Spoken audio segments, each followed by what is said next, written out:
Hello friends. तो चलिए आज हम स्टार्ट करते हैं बिहार दरोगा से संबंधित एक महत्वपूर्ण टॉपिक गुलाम वंश, जिससे एक दो सवाल दरोगा के पीटी में मस्ट है पूछा जाता है। गुलाम वंश 1206 से 90 तक रहा है। चलिए शुरुआत करते। गुलाम वंश की स्थापना 1206 में कुतुबुद्दीन ऐबक ने किया।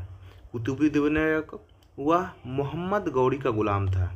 कुतुबुद्दीन ऐबक मोहम्मद गौरी का गुलाम था। गुलाम को फारसी भाषा में बंदगा कहा जाता है, जिन्हें सैनिक सेवा के लिए खरीदा जाता था। ये इम्पोर्टेंट है, ये सवाल पूछा है कि जिन्हें सैनिक सेवा के लिए, गुलामों को किस लिए खरीदा जाता है, तो सैनिक सेवा के लिए खरीदा जाता था। कुतुबुद्दीन ऐबक ने अपना राज्याभिषेक 24 जून 1206 ईस्वी में किया। 24 आपको याद नहीं भी रहेगा चलेगा, जून 1206 ईस्वी में किया। कुतुबुद्दीन ऐबक ने अपनी राजधानी लाहौर में बनाई थी। ध्यान रखने बात यह है कि इसकी राजधानी लाहौर थी, ना कि दिल्ली। दिल्ली ले जाने वाला पहला सुल्तान वो इल्तुतमिश था। कुतुबुद्दीन ऐबक ने कुतुब मीनार की नींव डाली थी, और ये किसके याद में बनाया था, तो ये ख्वाजा कुतुबुद्दीन बख्तियार काकी इनके गुरु थे, कुतुबुद्दीन ऐबक के गुरु। दिल्ली का कुब्बत उल इस्लाम मस्जिद और अजमेर का 2.5 दिन का झोपड़ा नामक मस्जिद कुतुबुद्दीन ऐबक ने बनवाया। यहाँ कुब्बत उल इस्लाम मस्जिद कहाँ स्थित है? दिल्ली में है, ये इम्पोर्टेंट है। 2.5 दिन का झोपड़ा कहाँ है? ये अजमेर में स्थित है। कुतुबुद्दीन ऐबक को लाख बख्श इसलिए कहा जाता है क्योंकि वो लाखों का दान दिया करता था, इसीलिए कुतुबुद्दीन ऐबक को लाख बख्श के नाम से जाना जाता है। कुतुबुद्दीन ऐबक के समय में कुतुब मीनार की केवल पहली मंजिल ही बन पाई थी, और इल्तुतमिश ने इसे 4 मंजिला इमारत बनाया। फिर फिरोज शाह तुगलक जो तुगलक वंश के शासक, जिसे सल्तनत काल का अकबर भी कहा जाता है, फिरोज तुगलक ने के समय में बिजली गिरने के कारण इसकी 4थी मंजिल नष्ट हो गई, जिसके कारण फिरोज शाह तुगलक ने इसमें 2 छोटी मंजिल का निर्माण करवाया, जिससे अब ये 5 मंजिल की हो गई है। इसकी 9 फीट, जिसकी ऊंचाई अब 234 फीट हो गई है। प्राचीन नालंदा विश्वविद्यालय को ध्वस्त करने वाला ऐबक का सेनापति बख्तियार खिलजी था। ऐबक की मृत्यु 1210 में चौगान गेम होता है, जिसको पोलो या चौगान, ये एक ही है, घोड़े से गिरकर हो गई थी, और इन्हें लाहौर में दफनाया गया था। इन्हें कहाँ दफनाया गया था? लाहौर में। ऐबक का उत्तराधिकारी आराम शाह हुआ, जिसने 8 महीना तक ही शासन किया।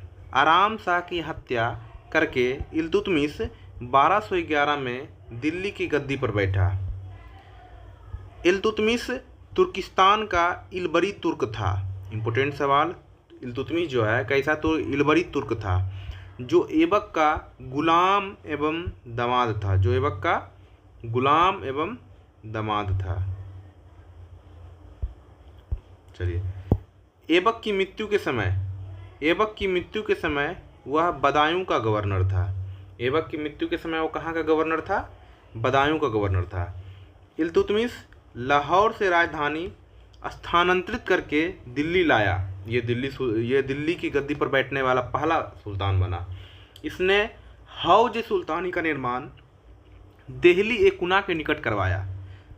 क्वेश्चन बना है कि हौज सुल्तानी का निर्माण किसने करवाया? इल्तुतमिश ने करवाया। कहाँ पे करवाया? देहली एकुना के निकट में। इल्तुतमिश पहला शासक था जिसने 1229 में बगदाद के खलीफा से सुल्तान पद की वैधानिक स्वीकृति प्राप्त की थी। कब की थी? 1229। इम्पोर्टेंट है 1229। इल्तुतमिश की मृत्यु 1236 में हो गई, अप्रैल 1236 में हो गई। इल्तुतमिश की मृत्यु कब हो गई? 1236 में। मंगोल चीन के उत्तर में गोबी के रेगिस्तान के निवासी थे। गोबी जो कि मंगोलिया में पड़ता है, वह एक घूमने फिरने वाले अर्ध सभ्य जाति थे तथा उनका मुख्य पेशा घोड़ा और अन्य पशुओं का पालन करना था। वे बहुत गंदे रहते थे तथा सभी प्रकार के मांस खाते थे। उनमें स्त्री विषयक नैतिकता का सर्वथा अभाव था। यद्यपि माँ का सम्मान करते थे, स्त्री विषयक नैतिकता का अभाव था, लेकिन फिर भी माँ का सम्मान वो करते थे। वे विभिन्न कबीलों में बटे थे। उन्हीं कबीलों में से एक 1136 में तेमुचीन उर्फ चंगेज खां का जन्म हुआ, जिसे चंगेज द ग्रेट, जिसे महान और श्रापित द एकर्स भी कहा, दोनों पुकारा गया। इनके पिता का नाम एगुसाई बहादुर था। यही चंगेज खां से बचने के लिए ख्वारिज्म के सम्राट जलालुद्दीन को इल्तुतमिश ने अपने यहाँ शरण नहीं दी थी। ख्वारिज्म के सम्राट जलालुद्दीन, ये सवाल आता है कि चंगेज खां से बचने के लिए इल्तुतमिश ने किसे अपने यहाँ शरण नहीं दी थी? ख्वारिज्म के सम्राट जलालुद्दीन। इल्तुतमिश के बाद उसका पुत्र रुकनुद्दीन फिरोज गद्दी पर बैठा और वो अयोग्य शासक था। इसके अल्पकालीन शासक पर उसकी माँ शाह तुर्कान छाई रही। ये सवाल बिहार शाही में बना है। उसकी माँ क्या नाम था? रुकनुद्दीन फिरोज की माँ का नाम शाह तुर्कान। शाह तुर्कान के अवांछित प्रभाव से परेशान होकर तुर्की के जो अमीर थे, तुर्की अमीर, रुकनुद्दीन को गद्दी से हटाकर रजिया को सिंहासन पर आसीन किया।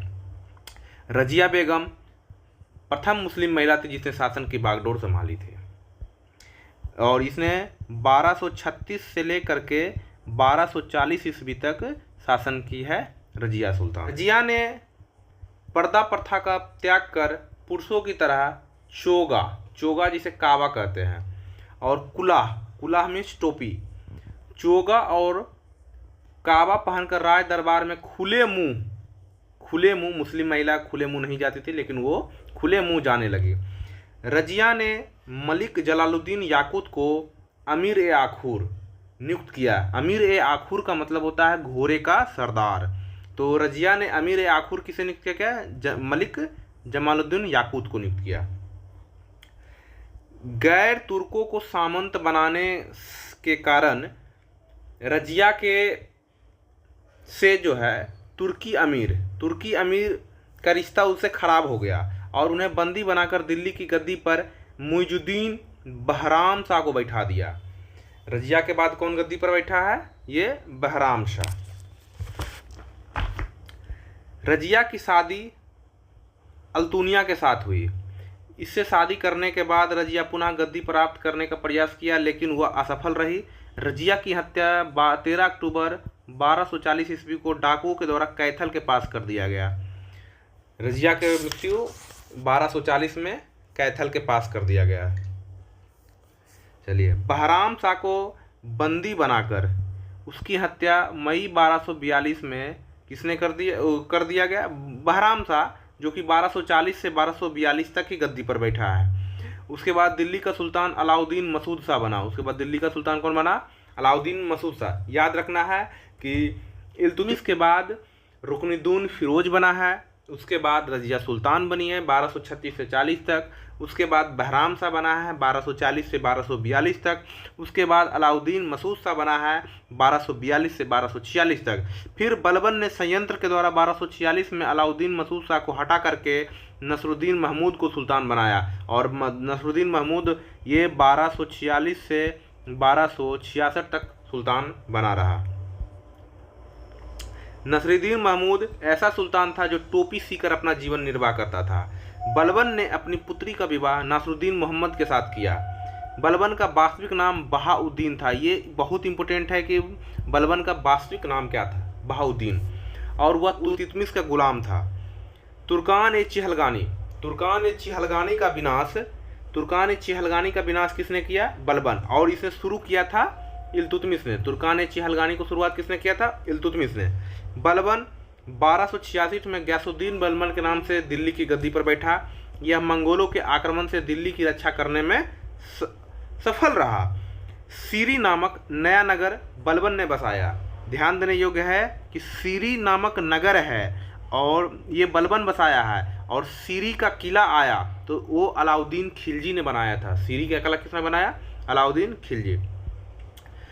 राज दरबार में सिजदा एवं पैबोस प्रथा की शुरुआत बलबन ने की। राज दरबार में सिजदा और पैबोस प्रथा की शुरुआत किसने की? बलबन ने की। सिजदा और पैबोस, सिजदा मतलब सर झुकाना, पैबोस मतलब पैर चूमने की प्रथा बलबन ने शुरू की। बलबन ने फारसी रीति रिवाज पर आधारित नवरोज, जिसको फारसी नया साल, पारसी का नया साल नवरोज होता है, उसने उत्सव को प्रारंभ करवाया। अपने विरोधियों के प्रति बलबन ने कठोर लौह एवं रक्त की नीति का पालन किया। ये नवरोज त्यौहार जो है, नवरोज त्यौहार को शुरुआत बलबन ने किया था, इसको बंद कर दिया था औरंगजेब। इसको बंद किसने किया? औरंगजेब ने इसको बंद करवा दिया था। नासिरुद्दीन महमूद ने बलबन को उलुग खां की उपाधि प्रदान की थी।